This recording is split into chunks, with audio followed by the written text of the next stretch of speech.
Okay, I want to honor y'all's time. I just gave us an extra 5 minutes for people. See, I knew that. I just knew. You should wait.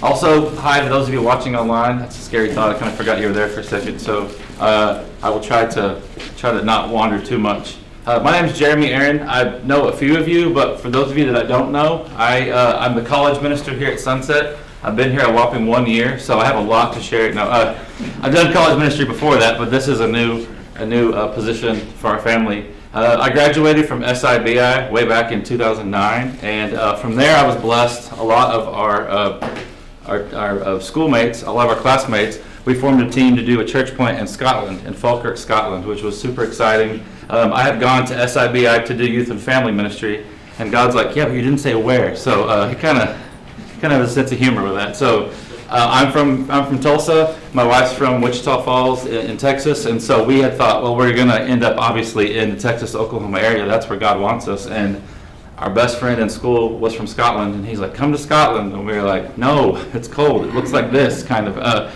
But he tricked us because he said, well, just come on a survey trip. And so he knew exactly he was fishing. So we became best friends and did a church plant in Falkirk, Scotland. You can look that up sometime or watch Braveheart. That'll tell you where it's at.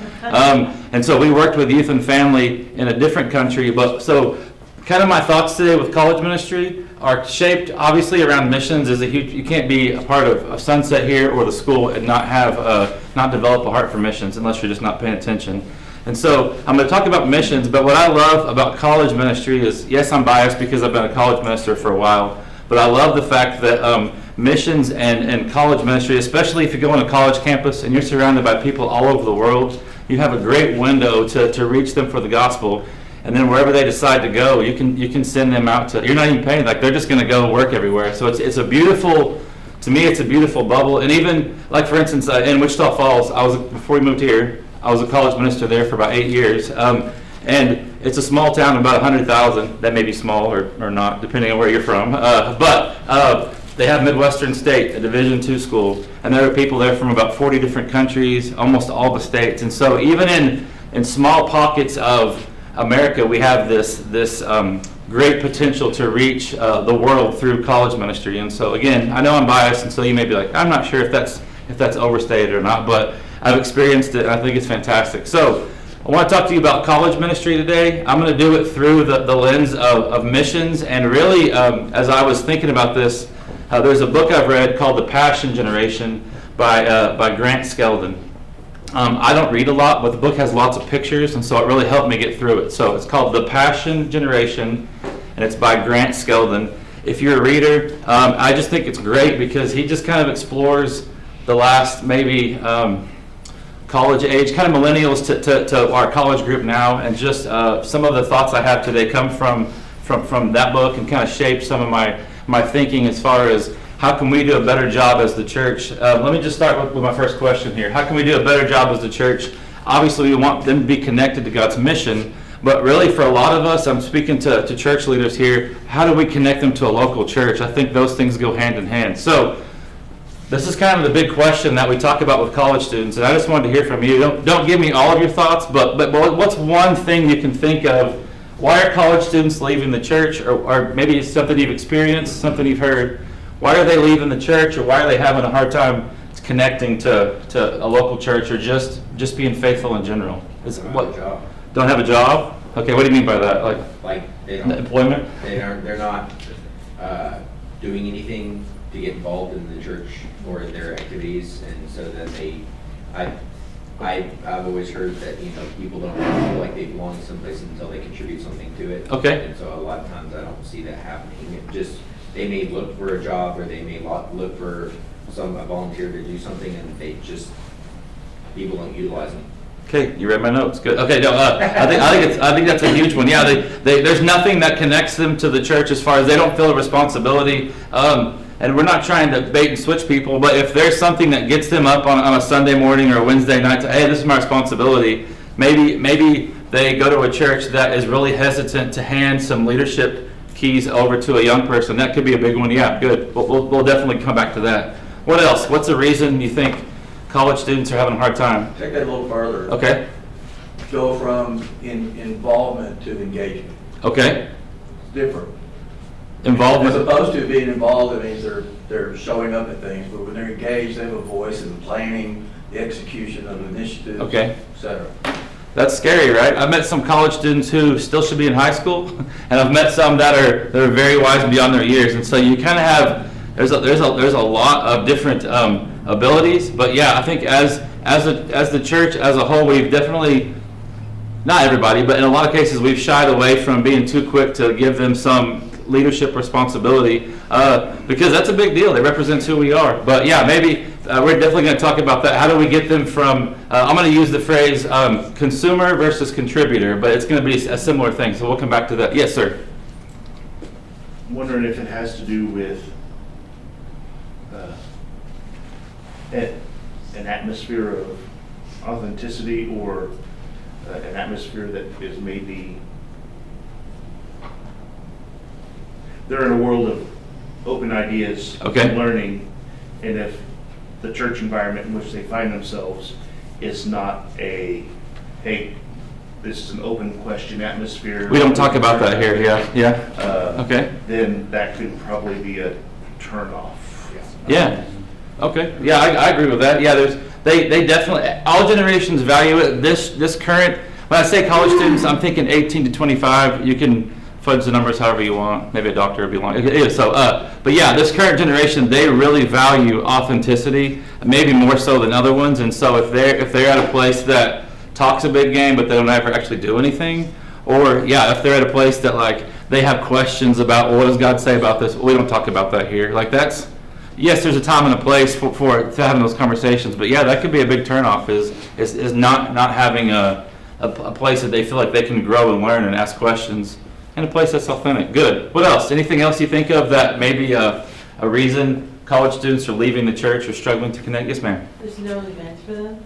Okay, nothing specific for them. Yeah, that's kind of hard sometimes, right? Like to, especially if you have a couple, just a few. It depends on what your situation's like. Every church is different, but yeah, they may feel kind of overlooked, or okay, our college group is hanging out with a youth group. Really? That's kind of boring. Or the college group is 18 to 40. Okay, that's I don't know what college you go to, but so yes, that could be a challenge for sure. Yeah. Yes, sir. I think if college students, if they're younger college students or older, if they don't have a purpose in the church, they're like, I don't think this is what I'm supposed to be or where I'm supposed to be. If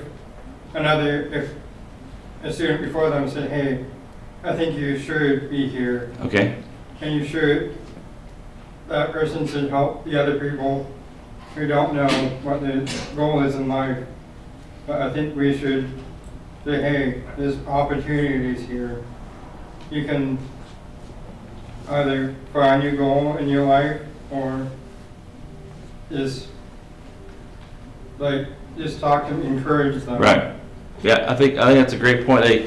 College students, like I said, I'm biased. I'll say it a few times. I love college ministry because you get to step in at such a pivotal part in life, and especially for those that are leaving home. Even so, for those that are maybe just going to college in their hometown, but they're going to make so many choices, right? Which direction am I going to go? What are the values that I hold? Who am I going to marry? All the different kind of things that start to play a key role. And so someone to encourage them, someone to mentor them. Really, a lot of what we're going to talk about today is the value of discipleship to college students. So I appreciate you bringing that up. I think we had one in the back. Yeah, go ahead. I was just going to say, a lot of college ministries are kind of put together out of necessity. They're like, oh, we had one college student. Yeah, somebody visited. Oh, no. Time, so let's throw a Keurig in a room and paint the walls. You know? So, like, I don't know that. Could you please state your name for the camera? No, okay, no, yeah. He said, in case you couldn't, he said, yeah, college ministry is sometimes thrown together out of necessity. We just throw a coffee machine or a cappuccino machine and paint some kind of fun phrase on the wall. Okay, I didn't mean to cut you off, sorry, but. Yeah. But yeah, I don't know. We've been to a few places that whenever you show up, it's like, oh, we have college students. We should start a college program now. And then, Yeah. I don't know, that's just immediately abrasive almost. Yeah, it's challenging. I don't want to. You can't just have a general statement of like it should look like this. It's very different from a university to a Division II to a junior college to being across the street from one to being an older congregation that just has college students visit over the holidays. I mean, it's going to be challenging, but I think there's some principles, hopefully, that we'll talk about today that will kind of help all the situations. Yes, sir. In the flag ceremony, brother talked about how there's this cultural priority, and even in the church, to like pursue job, career. Mhm. Yeah. That has been prioritized. Absolutely. Even in the church, such that comes first, and then we'll find a way to work God into it, kind of as an afterthought or a backdoor sort of thing. And so it's just not been prioritized. Yeah, you're right. I mean, and it's hard because we don't want to say, like as Corey said today, it's not that we don't value education, but if there is a foundation you can lay before, why do it the exact way that you think? Has culture been discipling our students for a long time, our young people for a long time? It's about time that we step up and say, no, maybe there's a better way. Yes, sir. We'll take a couple more, then I'll get to some slides. Go ahead. I was just gonna say real quick, I was thinking to myself, well, kind of backing off of what you said, is like, I see a lot of times, like, well, there's nobody my age there, there's nobody. Yeah, that's a big one. So I think, I was gonna say, like, maybe there's not enough people, in their age demographic that's there, but then I'm like, that's kind of a cop-out, because honestly, I've witnessed firsthand people that come to a church and stay and love it, and there's nobody there their age. Yeah. But the people there did take the time to connect with them. And so I don't think it's so much about age necessarily, because they got plenty of people their age at college. Yeah. They got the social, They may not be looking for a peer relationship when they're coming, yeah. looking for somebody to where, if I go to this place, am I just gonna be in a corner of a room and nobody's gonna talk to me? Or am I gonna actually have a friend? Yeah, good. Yeah, I think I heard the word connection in there. Like they're seeking genuine connection. Yeah, because information isn't the problem, right? We'll talk about that in a second. If they can get information, I mean, you can download, stream, and information is not the problem. They're looking for as far as I know, there's still no app that really simulates or replaces actual discipleship, come walk with me, let me show you how to be a Christian. Let's do one more. Did you have one more? Briefly, I think oftentimes the disconnect comes whenever their personal life schedules, work, do not align with our traditional structure Okay. of times of starting an event. Yeah. Those kind of things. So you have to kind of get out of that culture of what we've always done it this way. Yeah, yeah. Well, if you're not available Sunday at this time and Wednesdays at 7, because we know I'm sorry if your church doesn't meet on Wednesdays at 7, but that's a scriptural time because it's a 7, So, some people are more geared to work with college students. I'm a night owl, so it helps. But my wife at 9 o'clock or 10 o'clock at our event, she's like, have fun, So it's just something. It's just you can't have some of the our small group. I think we started one at like 8 o'clock or 8:30, and people were like, oh my goodness, no one's gonna come. I was like, are you kidding me? Like that's when they're eating dinner, not 10 o'clock. So yeah, sometimes you have to rethink some of these sacred cows as far as time and things like that. But okay, sorry, I wanted to hear y'all's thoughts, and I think it's fantastic. And so let's continue the dialogue. Here's just a few that kind of came to my mind, and we've kind of touched on some of these. The culture continues to move away from God, and so as they wrestle with, I'm trying to, if you've seen the illustration before, I'm trying to keep an arm's distance from the culture because I want to be different, but also I'm trying to hold on to God, and as our culture continues to move away from God, we see this gap grow, and so there's a real struggle with everyone, but especially our college students, because like I said, for the first time for a lot of them, they're making their own decisions. I'm deciding what to say yes to. I'm deciding what to say no to. For the first time, boundaries are really up to me. Yes, I'm still needing help, and I still, call home for some questions or call my minister for some questions, but that's a big one. So culture, this generation gets tagged with this label a lot, but I think it's fair in a lot of cases. There's a lack of commitment. They want me to be there every Sunday, or they want me to help with this, and it goes into that bottom one. I'm too busy. That's a phrase I hear all the time. We talk a lot about if you really want to help bless some college students, don't just tell them, okay, stop doing this, but kind of help them work on their boundaries, because there's a lot of good they could do. For the ones, we're blessed to have a great group here. For the ones that are here, it's not like, hey, you're going out and partying every weekend. Yes, that's an issue if they're doing that, but they're doing so much good. sometimes the enemy of good isn't bad. Sometimes it's the best. Like they fill their life with so many little, like, I'm a part of this, I'm a part of this, I'm a part of this. Yes, but I never see you like at things. So busyness can be a big one that maybe they're having a hard time connecting. Because for the first time, they're trying to figure out, okay, I've got 24 hours.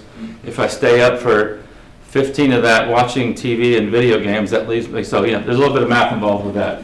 I'm going out of order here. Lack of commitment. The church feels irrelevant. Sometimes they would say, whether they would say it or whether they would act like it, yeah, my grandma brings me to church.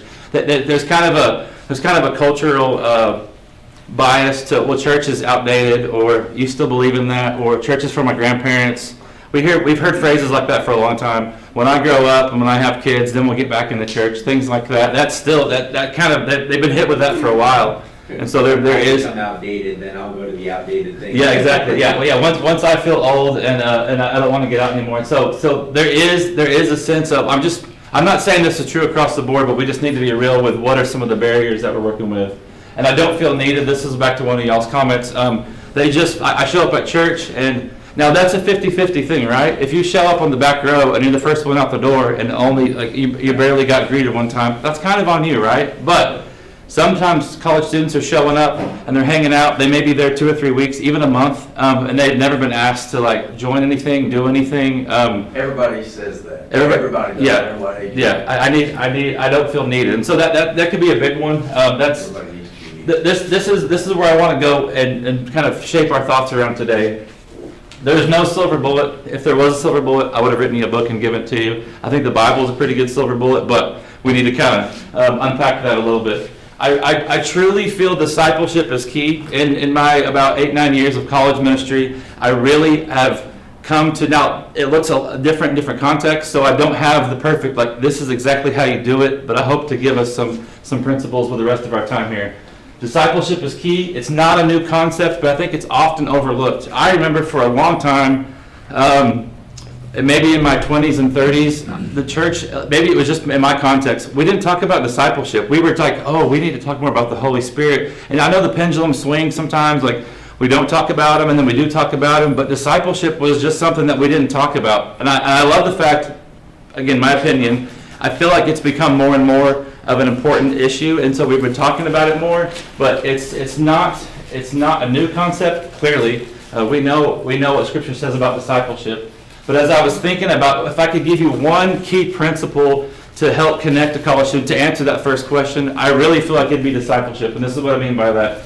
The most spiritually grounded college students that I've been around all had one major thing in common. They were from all over the place, but they had someone walking beside them and discipling them. As we talked about before, connection is so huge. They need to know. We have a couple. I won't use their names, but a couple at the church back in Wichita Falls. They weren't deacons. They weren't elders. They were just a couple that loved college students. You can't invite everyone in because not everyone is suited for that. But this was a couple that my wife and I really loved. And we walked through them. They showed us what it looked like when your spouse gets cancer and whenever things are going hard. They showed us what it looked like when you had a child who was also college age that wasn't faithful, and how do you handle that. And so there was just, they need someone to walk with them. I don't think I have to convince you of that, but I think that's such a huge thing that this value of discipleship brings, because they can find lots of things on the internet, but like I said, there's still no app that will simulate what it looks like for someone to walk beside you. It can be a peer. Usually this is an older Christian, a single person, a family. Some churches do it with like an adopt a student ministry, and I think it's great. But if it's just you invite them over once a month for dinner, I feel like that's just a great first step. Like they really need someone to be involved in their life and to walk with them. I think it's important whenever you're talking about discipleship, whether it's with students or just in a class like this, you need to define your terms. And so I was trying to think of, like I said, discipleship can look a lot of different ways, or you might be thinking one thing and I might be thinking something else. This is the most basic I could put it as far as what you need. Some tangible goals. If you say I'm going to disciple someone, how are you doing with that? Well, I don't really know. We just have Bible studies. Okay, that's not bad, but I think you need some. How do I know if we're being effective, or how do I know how? What are some measurables? I guess you could say. Disciple is someone who knows and follows Jesus. I know that's obvious, but we know that Jesus talked a lot about hearing and obeying, so that's kind of important to him, right? A disciple is someone who's being changed by Jesus. I think we see the word transformation in that. That's absolutely vital. And so if I'm working with a college student, that's got to be one of my goals is to help them understand the importance and the value of being changed by Jesus. And then the third one, someone who's committed to the mission of Jesus. And that's a big one with college students because they want to commit to everything, but if you commit to everything, are you really committed to anything is kind of the question, right? So you're really looking for college students, especially in their progression in college. Are they available? Because if they're not available, then they're not really teachable, right? If you only get to see them once every 2 or 3 months. And I hate that, but I'm good with faces, but I'm not good with names. So a college student will come in and I'll say, hey, how are you? Have I met you before? Yeah, I was here 3 months ago. It's like, well, I don't feel so bad then because I don't remember anybody 3 months ago. So it's you're looking for those kind of those kind of things. Again, that's just some basic things, but I think that's vital. We're going to go ahead and skip the question because we had a lot of good thoughts on the first one. If you are going to be someone who is focused on making disciples, the obvious first step is, how am I doing with that? I think that's very important. Anybody that would undertake the mission of making disciples first needs to have some self-reflection, some self-awareness, because basically I just turned those 3 questions around on myself. Do I truly follow Jesus? That goes back to the importance of authenticity you were talking about. That college students, literally, that's one of the probably top 2 or 3 things they care the most about. Do you actually believe what you're saying? They want to put their faith in someone. They love, what did Gandhi say? I love your Jesus, but your followers are the problem. That was a terrible, don't quote me on that. But you know what I'm talking about, right? Like Jesus is great, but following people is hard, and that's absolutely true.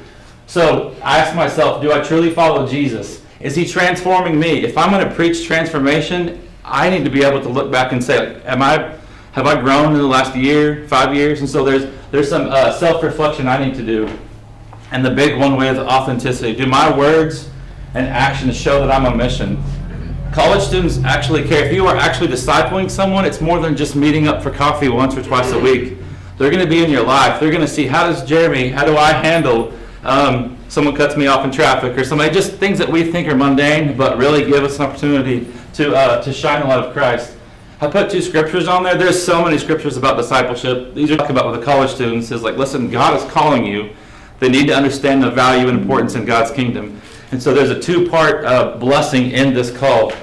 Follow me, Jesus said. That's up to me. He's given us free will, which is great until we mess it up. Just ask Adam and Eve how that's not only tangible, but that stands the test of time. It seems like all these principles are coming and going, and they want something that's true and something that's real. Jesus gives us this beautiful passage, and the very first thing he says when he calls his people together, he says, follow me.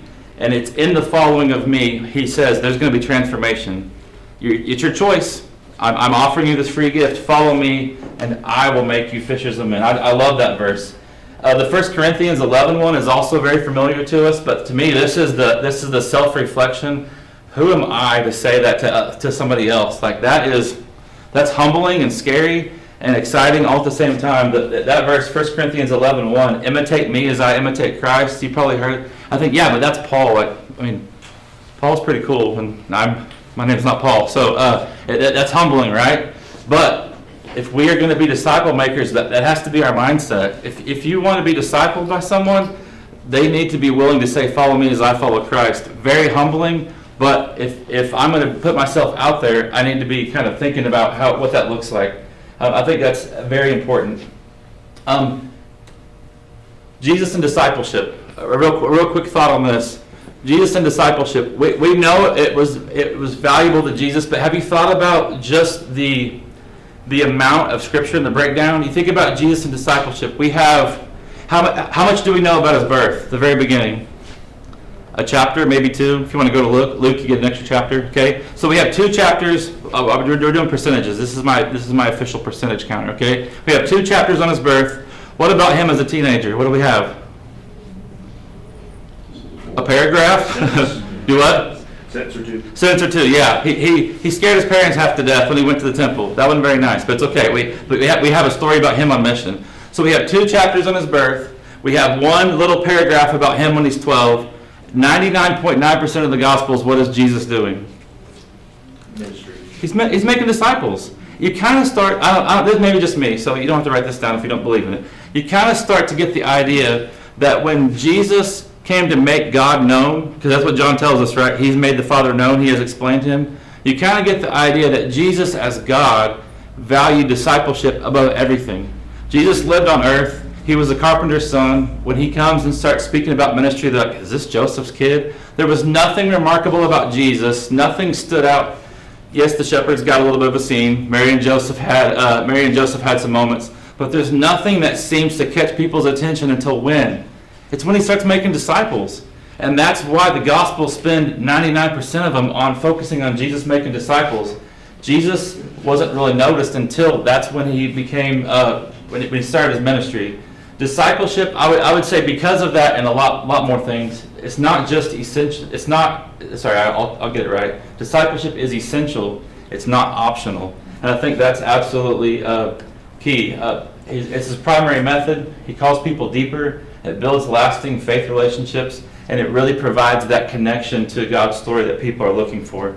I'm going to be clicking through these, but if you need me to go back to the end, I can. I think as we think about discipleship, the pushback from culture is this. Christianity is often viewed as hostile. You think about Christianity 20 or 30 years ago, for a lot of the world, those that even didn't believe in it, they weren't necessarily against it. It was just kind of irrelevant. That's your thing, your truth, my truth. But we've definitely seen in the last 20 years or so, we've seen a shift where Christianity, most people that aren't believers, not only are they not neutral, they're against it. They're hostile to it. Faithful Christians, we get labeled all the time with wonderful labels on the internet. You just type in on the internet Christians are and let Google fill out the rest of it. You're going to have to scroll a while to find something positive because that's what people are hearing. They're hearing judgmental and bigoted, and you know the things. I don't have to tell you about that. And so culture is fighting back against the value of discipleship and against following Jesus. And so we've allowed culture to do what the church should have done a long time ago. I saw your hand up. Sorry, I was just No, you're good. going through. I was gonna say, I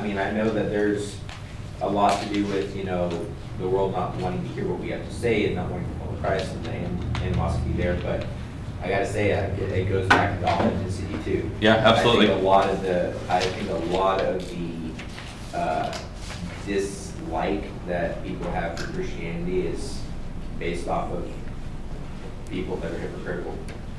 Yeah, That's what I hear all the time.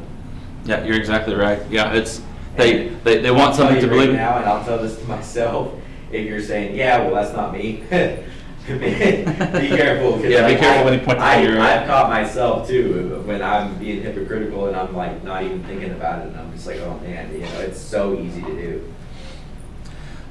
I don't say this to say like, oh, that's so negative, but I'm just saying like there's a lot of our students, especially those who have not grown up in the church, that have kind of been in the back and forth. I've been hearing this about the church, I've been hearing this, what do I believe and what do I think about this? A lot of them are faced with this barrier of culture. Culture is no longer neutral to the church, like is very much against the church. And so we've seen that in other countries for a long time. Unfortunately, America has experienced that a lot recently. And so we've got a job to do. We've got an important message to send. This think about this idea of the shift. What's kind of maybe happened to cause a barrier where our young people aren't engaging in the church, and some of that has to do with culture. For some churches, and this is just some stuff I've read and some stuff I've heard, for some churches we've watered down the greatest cause the world's ever known. Here's what I mean by that. Jesus gives us the Great Commission. He didn't give us the Great Suggestion or the cool idea or whatever you want. I was at a conference one time, and this was for college ministers and college students. So you could usually tell who was who by how we dressed, right? So they were all together, and the guy next to me had a red hat on, and I thought it was one of those Trump hats, and I'm like, oh no, is this guy is he gonna be chill, or is he gonna like just be outspoken? And I looked at his hat, and his hat said, "Make the Great Commission great again." I thought, oh no, but it got my attention, so maybe that was his point. But for a lot of us, like we've read the Great Commission so much that it's just become just background noise, and it's almost as if that has just become, it's just a slogan, and we're just kind of shying away from it. But there's a generation that it hasn't been in their faces a lot. It hasn't been something that they've connected with, because for some of us that have grown up in the church, we, as the fire and our passion kind of dim, we maybe just say, let's do something new, something different we haven't done before. but some of those old truths, the Great Commission, is so valuable.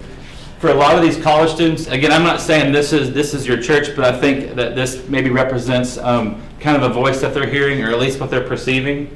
For a lot of college students, Christianity has been reduced to attending an event on Sundays, and that's just kind of hard.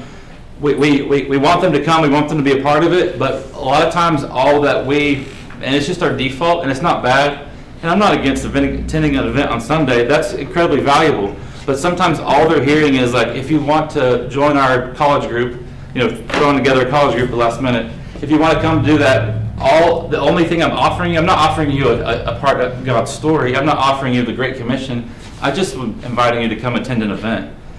They can do that in a lot of different places.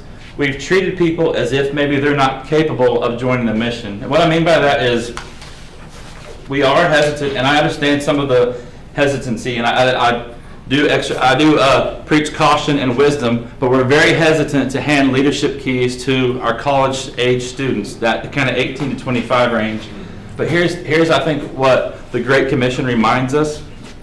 The truth is, the body of Christ, we were made for this. We were made for that, and so too often we're afraid to ask too much of just our congregation, just our college students. I don't want to call them to too much because it might push them away. Or if I'm saying like, hey, this is what it means to transform, and all the things that we have been blessed with over the years, I really feel like the pendulum has swung so much that we're trying to handle them with baby gloves, and I get that because I feel that as well. I go talk to a college student who knows really nothing about God, who just has a few things from social media here and there. I think the humbling part of us trying to be good stewards and good ambassadors for Christ, sometimes that paralyzes us to just not give them this full picture of who God is. And so sometimes we're like, why don't you just come visit our church?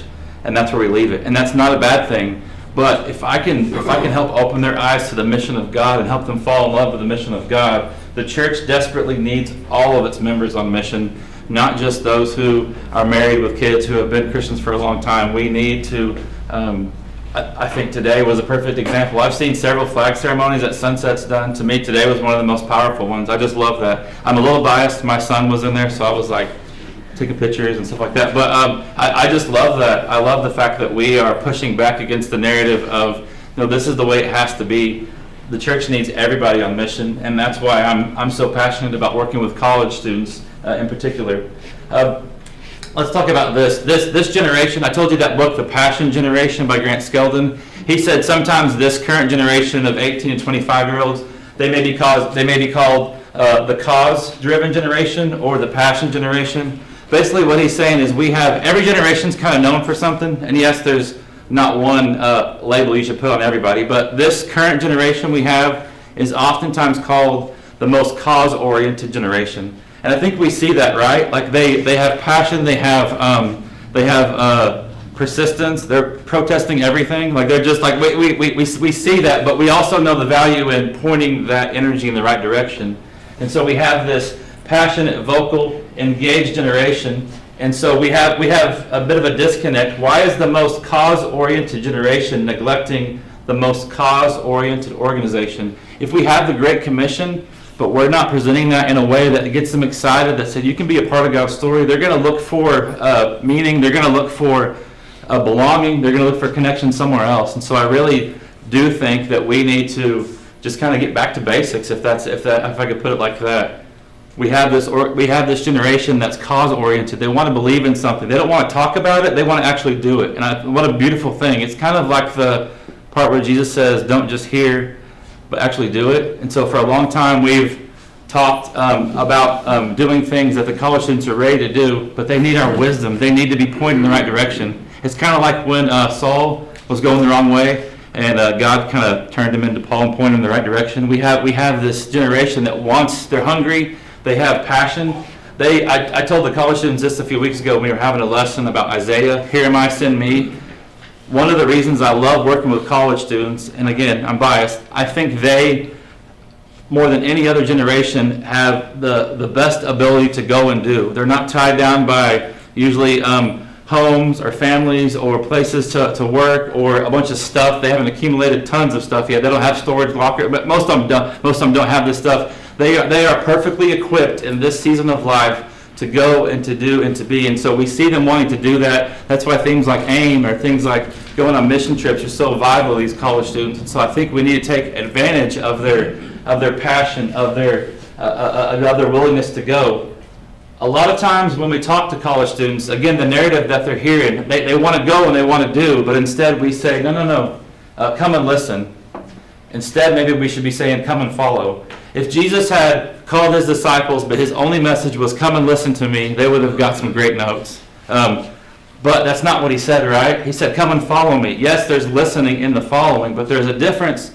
Mentorship is oftentimes, if I could say this, mentorship, sometimes we confuse that with discipleship, and maybe they go together in your mind. But mentorship usually says, come and listen to me. We'll have coffee. But discipleship is deeper. Come follow me. That gets back to the, how do we live life as a Christian together? And so I think we need to change, whether we're saying it or whether our actions are just showing it, we need to stop showing and saying, come listen to me. We need to say, come follow me. Too often we're asking them to observe and not engage. Not just in worship services, but in just ministry in general.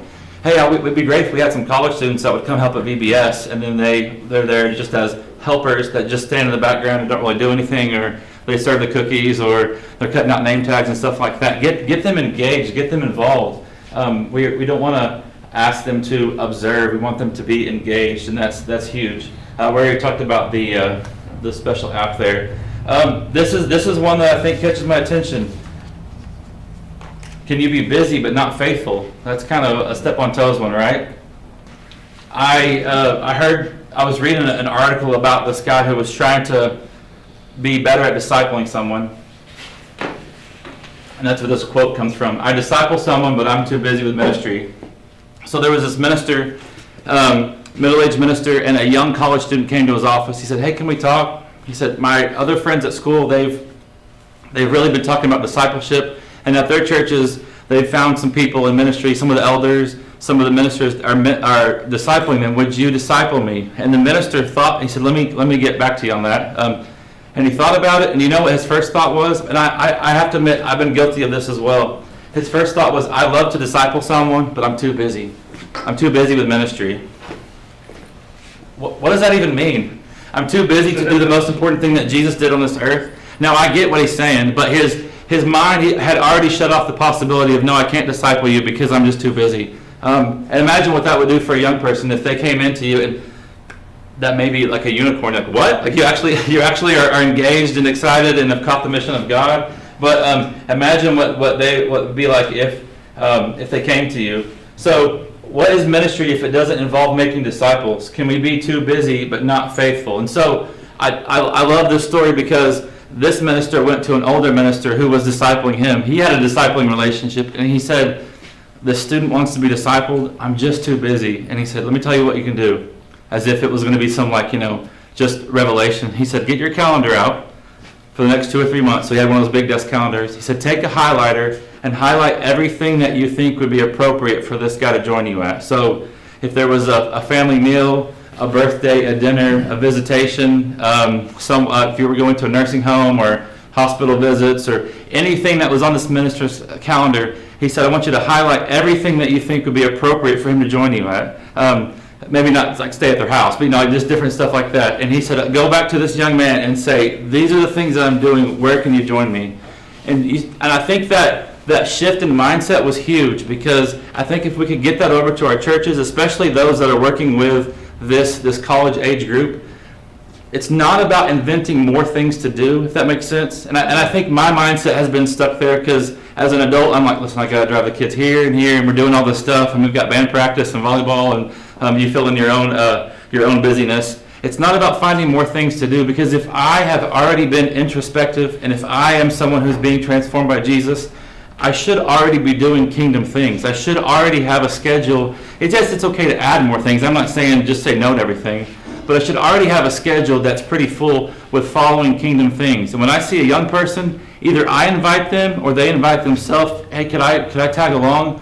That's what Jesus did. Jesus didn't say, oh, I called these guys No, I got to think of a 3-year ministry plan. Like Jesus just did kingdom things, and so I think maybe our mindset needs to change a little bit. Where I'm not trying to invent more things to do or trying to find busy work, I guess you could say. If I'm already doing kingdom things, if I'm visiting the shut-ins, if I'm helping the poor, if I'm doing this, if I'm doing that, why don't I just bring them along to that? And so I think to me that was a huge kind of light bulb, I guess you could say, is I don't need to reinvent the wheel. I just need to be more intentional about bringing people along. There's a story in Judges 2 that my mind always goes back to, and it's a negative story, but I use it to fuel me in what we're doing in the college ministry. In Judges 2, it says that Joshua died, and after Joshua died, and all of the elders, basically just says his peers have died. You know what it says next? It's pretty awful. It says that generation grew up, and they didn't know 2 things. They didn't know who God was, and they didn't know what God had done for his people. There's a lot you can read into that. Do you know what it means? They didn't take anybody with them. Moses took Joshua everywhere, right? Joshua, I don't know who his peers were. Joshua and Caleb were kind of buddies. But it says this is Judges 2. I have to find the verse for you. After Joshua died, after that generation died, his peers, it said the next generation grew up, and they don't know who God is, and they don't know what God's done for his people. Basically, they stopped passing down who it is. And so, as I see that as a challenge to us, not to chastise us, to say we've got to do better, but we've got to do better. We've got to be able to tell this next generation. Could it be just that simple? Meeting with a college student, letting them see your life as a Christian, and finding teachable moments to share who God is and what God's done for his people. I think that's enormous. I'm getting away from my notes, sorry. Okay, let's talk about this for a minute. We've got a few minutes left here. Consumer versus owner. This gets back to this. How do we help them engage? How do we help them stay connected? I think this is vital.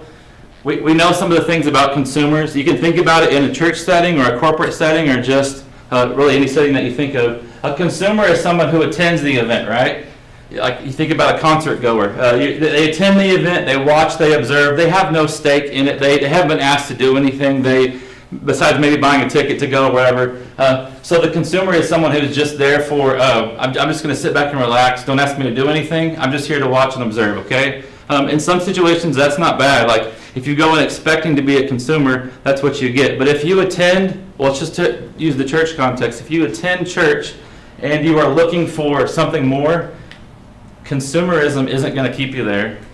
In the college ministry, we deal with this a lot. I know every ministry, but I'm surprised I haven't talked about it yet because it's just everywhere.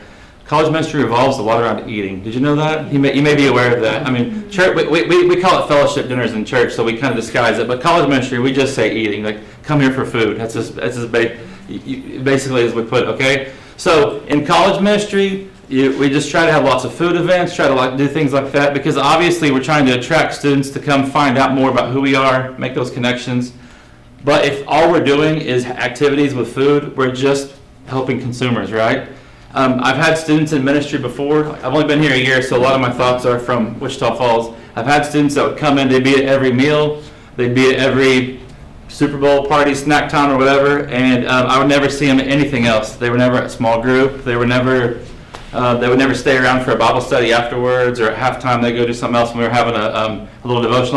So they were obviously there to consume. And I'm not like dogging on them saying like shame on them, but that's obviously where we meet them at. But in this goal of transformation, getting back to the idea of transformation, we don't want people to stay as consumers. And I think one of my big goals, sometimes I'll say it just out loud obvious, sometimes I try to work a lot behind the scenes to kind of shift and push.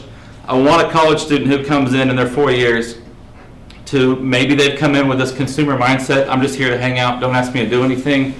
I love it when after 4 years I see that there's huge transformation and growth, and now they're an owner. They participate. They take responsibility. Hey, you got to show up on time because you're my slides guy, and if you know I don't do my own slides. I don't know how to plug all this stuff in. Okay, they know stuff I don't know, and so I love the fact that when Jesus invited the disciples, he didn't ask them to come and just hang out and listen to me. He asked them to be owners. They had participation in it. Remember, it wasn't long before he sent out the 70. He's like, hey, y'all's turn. Like, what? What?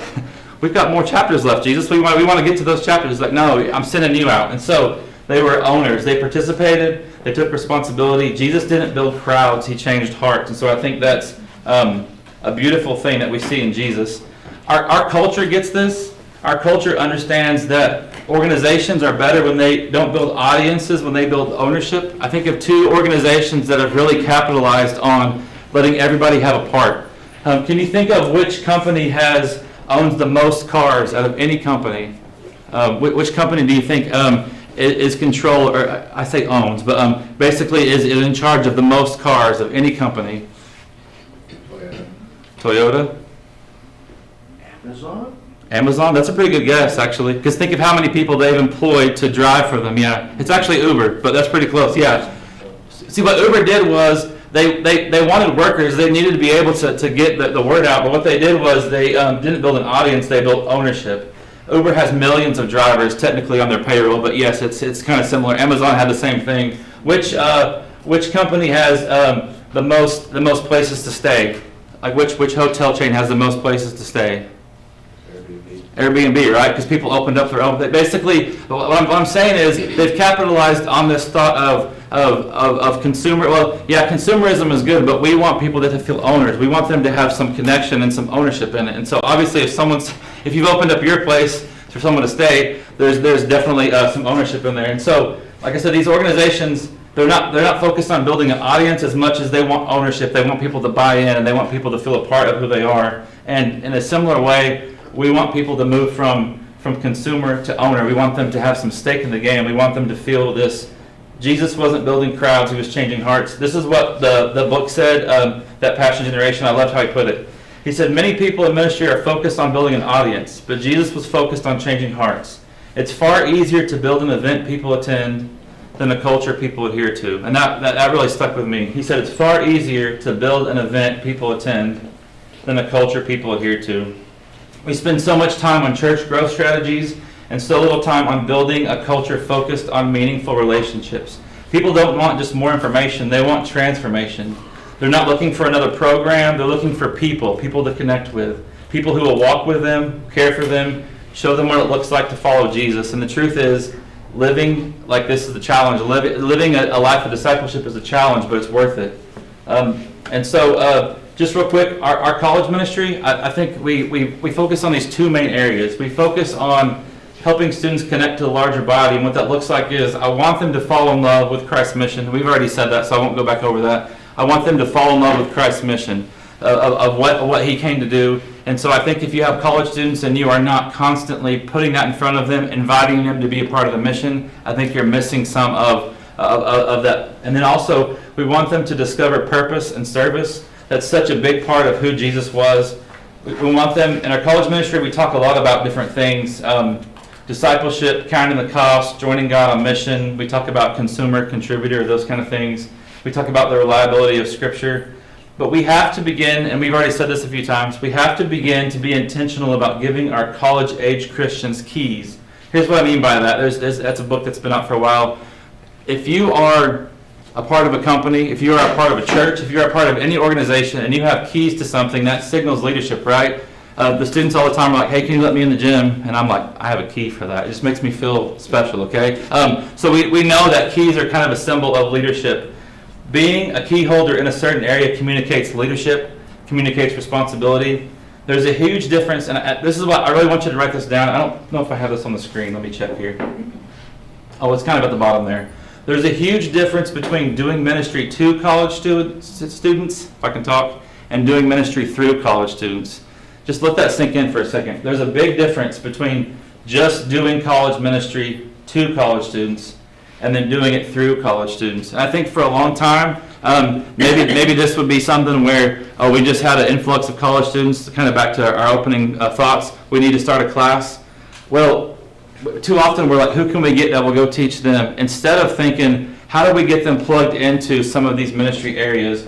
I'm just clicking through here real quick, but these are some of the ways that I've experienced, some of the ways that I've seen that churches have done this well. Again, your context is going to be very different, and so you may not have a need for some of these things, but I guarantee you the more that your church, if your church just sat down with whoever are your young adult leaders, whether it's your youth minister or associate / youth / college / young adult / whatever else the second guy gets to do, if you just sat down and made a list of what are the skills that our young people have, where can we get them plugged in, and how can they bless the church? I guarantee you that they're going to have skills that, well, just for instance, greeting and hospitality. I had one of the ministers come, I'd only been here a few months, and they said, hey, can we take some of your students at the end of your class? We want them to go greet. And at first I was like, no, because I may have something important to say at the end of class. But after I thought about it, I thought I probably won't. So, no, but they paired them up with an older, so there's an older couple, and sometimes our college age students will be the greeters. Some of you that go to Sunset know that. I love that. If your church only has older people greeting, it's not bad, but what is that communicating? Like, well, our college students, someday they can be greeters, but I mean, that seems such a basic thing, right? But so greeting is a big one. There's so many wires over here, I heavily rely on my college students to know how to plug stuff in for me. And so there's some of your best singers. Train some of them, whether you have a worship team or a song leader or worship leader, train some of them to do that. AV and tech, things like that. Like I said, they know more about that than I want to. There's some of your best social media people, and I know this is scary because who wants to give the reins of your church to a college age student? But I tell you what, they'll do stuff on there that'll attract other college students. Imagine that. Imagine if a college student was able to post some things on your social media. You may have to remind them what Facebook is because they left Facebook a while ago. But for things like that, for Instagram, for other stuff, our interns here at the Well, my college students at the Well, they handle that stuff because they're very good at it. They know that stuff. Inviting them to be a part of kids' Bible classes. Again, this passion generation doesn't want to just talk about it, they want to serve. And so I think some of your best VBS workers would probably be your college students. And think of ways to get them involved. Yes, they can make the punch and the cookies and cut out some cards, but give them some keys of leadership in your church. I think it's vital. Mission trips are huge. The church in Wichita Falls, I loved it because I said, guys, if we're gonna talk about this, we need to actually do it. And so not only did they have some college students, I identified a few that was like, hey, these ones would be great for an internship. They really have a heart for Jesus. They made one kind of the assistant youth minister. One of our ladies was really passionate, and so she got to be the church secretary. Like they just, it's okay to maybe sooner than we have before push them into leadership roles. Yeah, don't just do it without any help or with any guidance. But if they're gifted in a certain area, look for those gifting ways to help bless them. Yes, sir. Saw your hand up. One of the things I learned in my church in San Antonio, that's right next to my college, that's right next to a college, ask them their major. Yeah. It's a great icebreaker conversation starter to get to know them, and also you'd be surprised at how many times their major could translate into a job for the church. Yeah, that's great. Ask them their major. When they say stuff like, oh, my major is like mechanical engineering, I'm like, oh, well, it's been nice knowing you. I got that. But yeah, if their major is AV and tech and communication and stuff, that's great. And isn't that just, now you need to have a couple questions locked and loaded, because if you just ask them their major, well, guess what they get asked all the time? If they say, hey, my major is communications and AV, if you had another question, would you ever think about like teaming up with our slides guy and just old Grandpa Joe, like he's usually 2 or 3 slides behind. I was talking to a church, so I was like, we got to get a different guy because he clicks it and then he goes forward and he goes back and then he's like fighting the slides and like we're on a different song. So imagine if somebody was awake and alert at the AV booth. So ask them their major. I think that'd be great. Let me end with this. We've got 1 minute left. Just kind of take this as a to-go question and we can chat about it afterwards if you want, but I want to respect your time. What difference do you think it would make in our churches if we started focusing more on doing ministry through our students and not just to them? I think that's huge. And so as I was putting this together, I've got a lot more to share, but I want to respect your time. I think that's something that you can take back to your church and just kind of maybe have a night where you just get some pizza with the leaders, make a list of the things that you know about your young people, maybe make a list of some, hey, where are some areas that we need help with, and maybe we could invite our college students to have some keys of leadership. And then just kind of pass it through the filter of what if we invited them along more than we do now? What if we actually invited them and did ministry through them and not just to them? If we didn't just focus as much as like we have to have a college minister to help them, but what if we said, no, we have to have something that we're inviting them to, like something to be a part of? I think that's huge. So I appreciate y'all's time. Let me close this on a prayer and then we'll be done. Thank you for being here. God, I thank you for who you are and for what you've done for your people. And Father, I just pray your blessings on the men and women that are here today that not only have a heart for you, but have a heart for college students. God, I pray that that you give them wisdom, that you give them an extra measure of your Spirit, that as they seek to engage college students and help them discover your mission, Father, give them boldness and give them just passion as they talk to them. Help us to get over the fear of the disconnect between the different generations and the different ages. And Father, I just pray that you bring college students our way. What a blessing it is to be in a place where we have a generation that's hungry and that's passionate for you. Father, give each of us abilities and give us the opportunities to point college students in the direction towards you. God, I thank you so much for who you are, and I pray this in Jesus' name. Amen.